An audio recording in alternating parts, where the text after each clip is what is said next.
Solve the equation 2x squared plus x minus 3 equals to 0. This is a quadratic equation. Our first step is to find the product, sum, and factors. So the product will multiply the 2 times negative 3 to get our product. So that is negative 6. To get the sum, you'll just look for a variable with the power 1 and then you get the coefficient. So here it is a positive 1. Factors, we need the two numbers. When we multiply them, they give us negative 6. When we add them, they give us a positive 1. Okay, and those factors will be a 3 and a negative 2.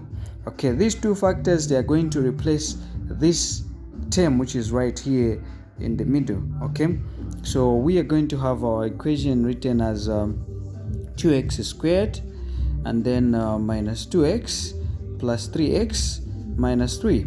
Okay, from here now we group them. Okay, we group them. So here what is common, we take out the 2x, it is common.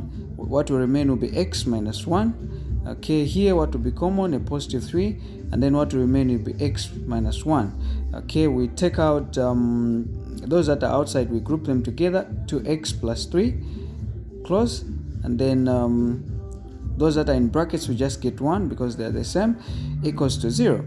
Okay, from here now we are going to split them using product rule. So we're going to say 2x plus 3, this equals to 0. Okay, and then the other one will be x minus 1 equals to 0. So here on this side here, x will just be positive 1 when this crosses the equal sign. Then here on the other side we need to solve it a bit. So the 3 has to cross the equal sign, so 2x equals to negative 3, and then we say over 2, our x becomes negative 3 over 2, and the other answer here is x equals to 1.